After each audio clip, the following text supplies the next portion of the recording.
It's scarce. Not many people will have heard of VILLISCA, a small town in southwestern Iowa about an hour or so southwest of Des Moines. This sleepy town back in 1912 was home to just 2,039 people and no more than 2 square miles in size. However, this house in VILLISCA would become the location of one of the most brutal mass murders in the history of the United States. In the early hours of June 11, 1912, sometime between midnight and 5 a.m., 8 people were bludgeoned to death inside the home of the Murr family. This included all 6 family members and 2 friends of one of the daughters. 6 of the victims were children. June 11, 1912, was a quiet Monday morning in the farming town of VILLISCA, Iowa. Too quiet, in fact. A woman named Mary PECKHAM was bustling about doing her chores when she noticed an odd stillness at about 7 a.m. Normally by this time, Mary's neighbors would be bustling, too. Instead, aside from the impatient mooing of cows waiting to be milked in the field, their house was silent. The house next door belonged to the Murr family, parents Josiah B. and Sarah, and their 4 children. 11-year-old Herman, 9-year-old Catherine, 7-year-old Boyd, and 5-year-old Paul. With that many kids, the home was rarely quiet. Mary PECKHAM noticed the family hadn't come outside to do any of their usual chores. Mary knocked on the door of the house, but nobody answered and it was locked. After letting their chickens out, she rang Ross Moore, the brother of Josiah. Like Mary PECKHAM, Ross Moore got no answer when knocking the door, so let himself in using his own key. While PECKHAM stood on the porch, Moore went into the parlor and opened the guest bedroom door. Inside he found Ina and Lena Stillinger's lifeless bodies on the bed. Moore and PECKHAM contacted Hank Horton, Vespasia's primary peace officer, who arrived shortly after. Marshal Henry Hank Horton was similarly shaken after walking through the silent house. "Somebody murdered in every bed," he muttered as he went to fetch Dr. J. Clark Cooper, the first physician to examine the scene. Inside the house, the entire Murr family had been brutally slain, as had 2 young friends of the family, Lena and Ina Stillinger. The killer had wielded an axe, using the blade to kill his victims and then the handle to bludgeon their faces beyond recognition, before covering the heads with bedclothes. The mutilation was so severe that one Iowa newspaper misidentified the Stillinger girls as another pair altogether. Doctors concluded that the murders took place between midnight and 5 a.m. 2 cigarettes found in the attic suggest the killer, or killers, waited in the attic for the family to come home. Waiting for the family to go to sleep before making their move. The night before the deaths, J.B. and Sarah were at the local Presbyterian church watching their children perform Children's Day exercises. Lena and Ina also took part, and the 2 girls, aged 11 and 8, respectively, were invited to stay the night at the Murr home. The young guests were in a downstairs bedroom, while the rest of the family was upstairs. Investigators determined Lena and Ina were the first victims, and that one of them had awakened, judging by a defensive wound that suggested she'd thrown up an arm to ward off a blow. It's possible that Sarah had also awoken during the attack. One neighbor told police she thought she heard Sarah's voice in the night yelling, "Oh dear, oh dear, don't, don't, don't." All the bodies were found in a natural sleeping posture with heads bitten almost to a pulp. It appeared the killer had taken pains to conceal himself. The blinds had been tightly drawn closed on the windows. Glass doors had been covered with articles of clothing. Even the mirrors inside the house had been shrouded. The attack was not a robbery, as no valuables were taken or even disturbed. It seemed that the killer wasn't in a rush. He had taken time to partially clean the murder weapon before leaving it propped against the wall of the downstairs bedroom. The crime scene had some odd elements that still perplex researchers today. One 4-pound slab of bacon was left leaning against the wall next to the axe, while another piece of bacon was found on the piano in the parlor. On the kitchen table was a plate of uneaten food and a bowl of bloody water.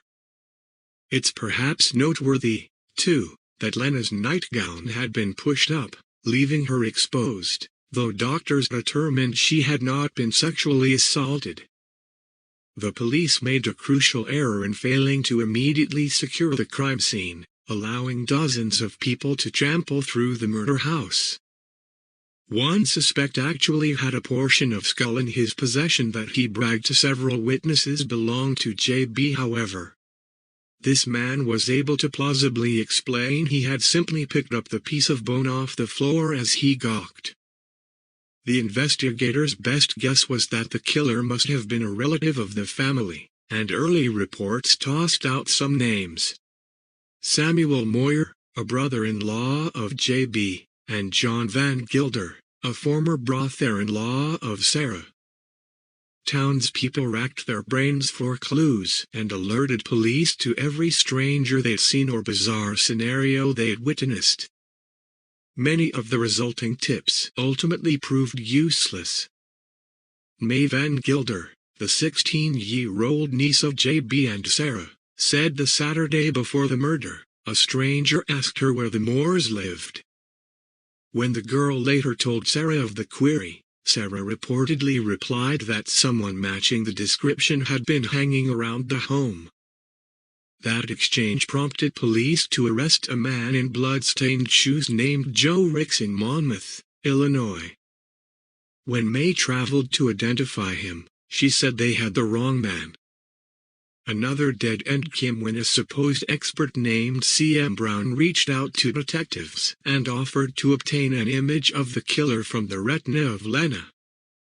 The theory was that because Lena had awoken, the last sight she saw was the killer, and that image would be imprinted on her retina much like a photograph. Detectives agreed, and Brown said he recovered an image that indicates a man of stout build, very broad shoulders, and extraordinary length between the shoulders and hips. Unsurprisingly, nothing came of it.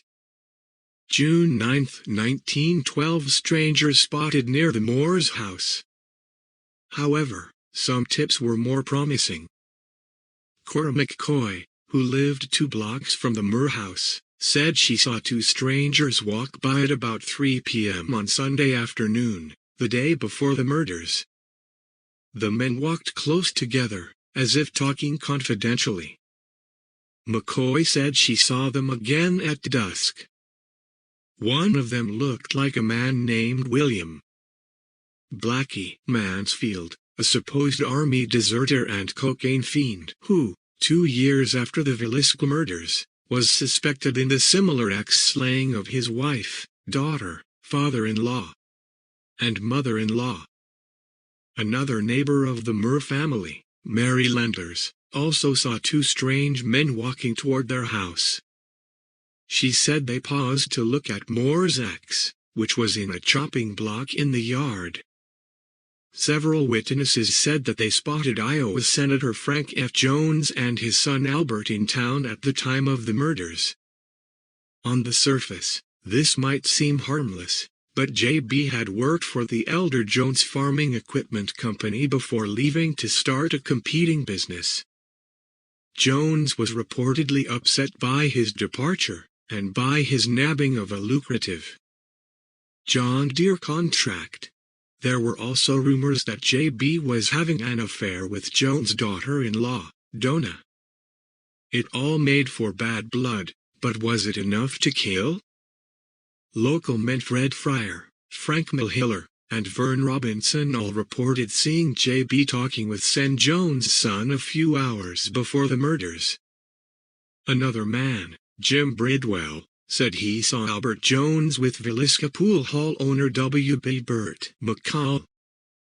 Garage owner E.M. Nelson said he spotted McCall behaving suspiciously and in a rush about 9 midnight the night of the slayings, while several witnesses said McCall had shown them a piece of bone that he said came from J.B.'s skull. These witness statements led to theories that St. Jones, Albert Jones, Blackie Mansfield, and Burt McCall worked together. A detective named James Wilkerson, who worked for the renowned Burns Detective Agency, was hired to investigate the killings after police came up empty-handed. In 1916 he announced he had solved it, stating that St. Jones had hired Mansfield to murder J.B. for hurting his business. The theory was bolstered by testimony from Alice Willard, a Villisca busybody recruited by Wilkerson to help investigate the case. Willard said that the night of the murder, she and 2 other women had driven home from Lincoln, Nebraska, when their car broke down near the Murr house.